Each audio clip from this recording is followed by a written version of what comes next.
The audience has decreased by a third. I mean, I don't want it diminishing any further.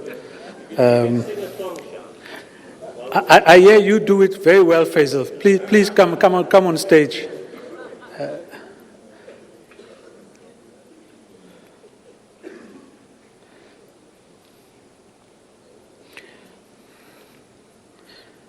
Obviously, one of the big issues that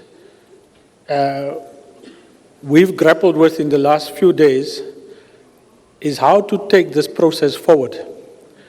Getting 130 or 40 organizations here is one thing, but trying to take the outcomes of this conference and make sure it's implemented, and also take all of this deliberations on a national scale is a huge exercise, because we've done this on an ad hoc basis.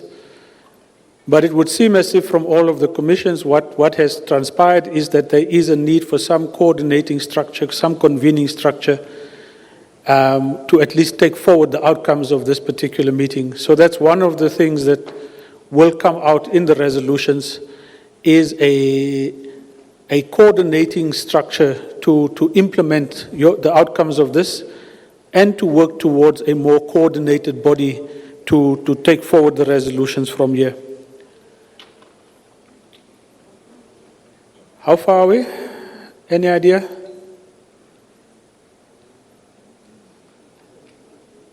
No?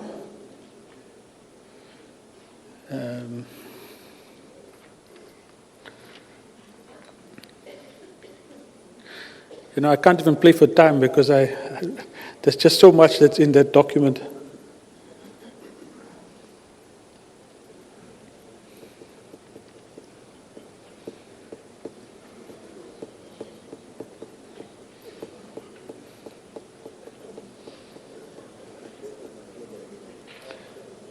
Mandla, any idea? They were loading it. Oh, okay. He's bringing it up here. Can't project it. It's on text. Okay. My apologies. We seem to be unable to project onto the screen. Oh, there's it. Okay. Small. Okay. Can I ask, let me read it, but those who are working with it there, whether they can in fact increase the font size. Final resolution conference for the future of South Africa. Today, we deepened our understanding of the extent of state capture and corruption and its corrosive impact on our development and the possibility of a catastrophic future if left unattended. We heard our resources are illegally diverted to a few at the expense of our people's education, healthcare, and safety. We heard from the brave women and men in service of government, current and past, who are fighting a rearguard battle to defend our country, our constitution, our public institutions, and fiscal resources. We have heard of a band of predators with insatiable greed who have captured our state, hollowed out, and bent our institutions to serve their crooked deeds, who through their deeds revealed reactionary, narrow, nationalistic, chauvinistic, and counter-democratic tendencies, who are bent on using corrupt means to amass riches beyond our wildest imaginations, and who act with impunity because of a compromised criminal justice system and a weakened law weakened law enforcement agencies, but when exposed are willing to serve up to the lower ranks from their looting networks to face consequences.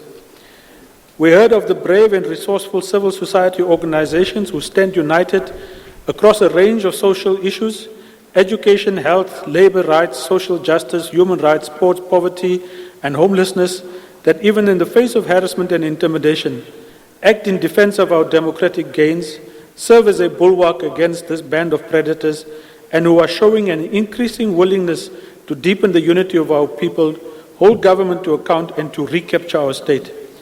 Today, we resolve to act in unity in defense of our democracy and future. We resolve to focus our action on the following key areas: campaigns against state capture, agreed to work together to combine efforts across organizations and provinces. There are 2 phases, one up to the 8th of August, 2 up to 2019 and beyond to build a movement. Up to the 8th of August, there should be no confusion from parliamentarians on what the country wants. There should be demonstrations in Cape Town outside Parliament, solidarity actions in all other provinces. On 8th of August, we call on all political parties to accept the leadership of civil society organizations in demonstrations on streets outside Parliament and cooperate in mobilizations for demonstrations in Cape Town and nationally. Actions leading up to the 8th of August. On the 6th of August, a day of national prayer to focus on state capture and social crisis that has been created, and this must be by all faiths, to change the narrative to vote yes and not with your conscience. All MPs who spoke out must put up the name and publicly state that they are voting yes. All public campaigns must continue and copy campaigns in other areas, example that of Unite Behind, the balloting campaign. There is a proposal here that we investigate the feasibility of doing a boycott campaign of all businesses of the Guptas. There's a proposal here to remove ANN7 from DSTV. All subscribers must write to DSTV. The march must be under the banner of civil society and not political parties. We need a small body to be representative of all organizations. Need to find money to support this campaign. A delegation to meet with the Minister of SABC to protect those who speak out and give them the necessary police protection. And support for the campaign of Corruption Watch, which is a consultative process to appoint the Chief of Police and the NPA.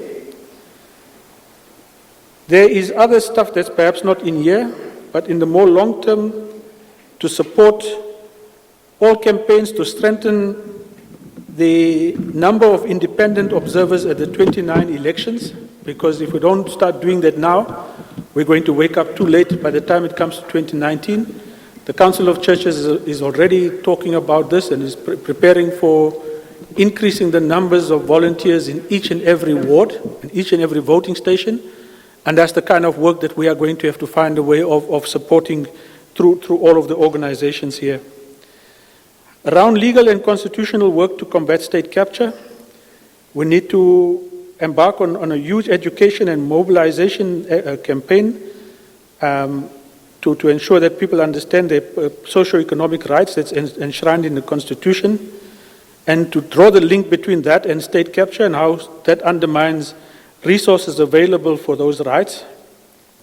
To simplify the Constitution, to look at revision of the electoral law, essentially to bring back aspects of the Slubbert report. D, to create constitutional mechanisms for citizens to remove presidents. So work needs to start in that regard. Work around citizen-driven legislation, submit community-driven amendments and new legislation to MPs. Civil litigation and class action against governments and around issues of corruption. Taking disciplinary action against lawyers involved in corruption, and not only lawyers, I suppose it will be professional bodies as well, and major corporates. Campaign for transparency in political funding and procurement, and currently Parliament is seeking public participation on this, and we need to make that as an urgent issue amongst all of us here. Stage a campaign that MPs are breaking the law if they vote on party lines, where I suppose it's violating the Constitution. Pool legal resources to protect whistleblowers, public engagements with Chapter 9 institutions and Parliament, legal action around Gupta citizenship and the outflow of illicit money. Lastly, to encourage local funding for legal action and defense. So these are just some of the ideas. There are much more that's in the more detailed reports.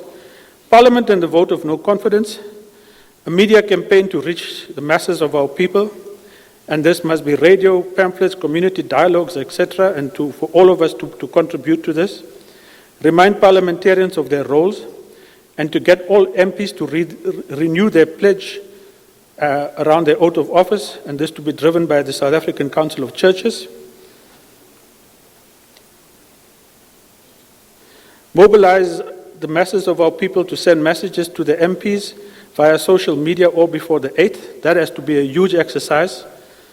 Generate a hashtag message for social media, hashtag vote Zuma out or hashtag remove Zuma. Encourage the public to wear black on the day or the whole week. Mobilize schools to be aware of the importance of the day. Hold assemblies on state capture and link to education. All faith-based organizations to explain state capture to their congregants and to pray for South Africa. Mobilize labor and business to call for a national strike. March on the day, suggest all marches. Shut down businesses of the day. List of MP heroes to motivate others to come out. Civil society to probably fund a combined initiative or team to engage with Parliament and provide feedback to members. Apply for a members' bill to have the Speaker come from the judiciary and not from a political party. We'll have to check the legalities around some of these things.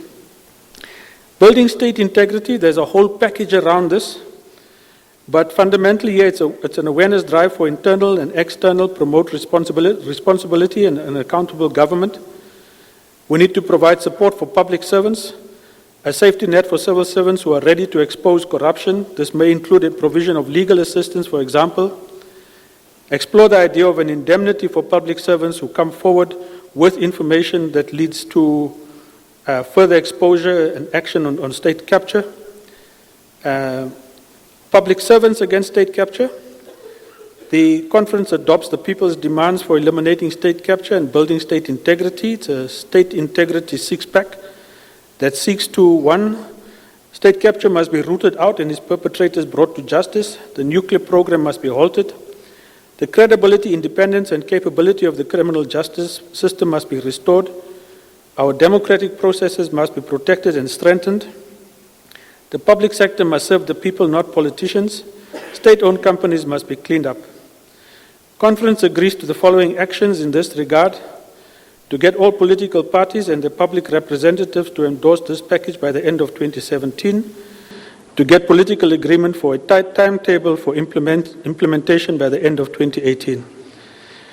This is just a summary of some of the key points that's come out from the different commissions. You will see there's a fair degree of overlap, and some of it might not be legally and practically possible. We'll have to clean up all of these things. And that's really what we want to do in the next 24 hours, is to clean up all of these resolutions and send them back to yourselves for consideration and for probable endorsement, so that we can announce all of the organizations who are supporting this. The host of the conference, however, will carry through those which are immediately required for action itself.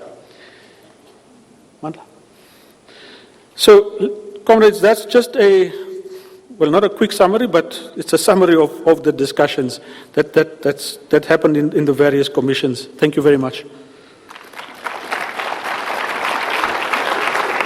Thank you very much. In the language of CODESA, does that represent sufficient consensus? Correct? Amanda. Thank you very much. Can I call Nongeba? Nongebo Matubetu. Yes. Thank you, Vanessa. Amanda. Waviva mandiba namdia viva. It's respond viva. It's Mandela Day, comrades. My name is Unongna Matubetu, and I'm representing Unite Behind on Equal Education. We are gathered here in a diverse yet unified voice. And this is a true reflection of South Africa today. A very powerful appointment, an agenda set here today, and I think we should all be honored to be part of something like this.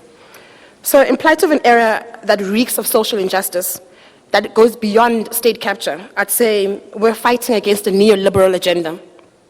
And this hurts us, most importantly, in our different communities. And therefore, we must organize and mobilize, and that's very much part of the reason that we're here today. I'm reminded of, as I go through the day today, and while I was in my Commission 1, and as I stand here today, of the Abuja Declaration of '91. a unified voice and call for negotiations in the end of South Africa, apartheid in South Africa. I'm reminded of the Freedom Charter of the early 1950s, for the people, by the people. I'm reminded of the South African Constitution of 1996, a combination of the Freedom Charter and the Universal Human Rights Declaration. We represent different bases of membership, and the voices must be most prevalent in the declaration I'm about to read to you today, or right now. So here it goes.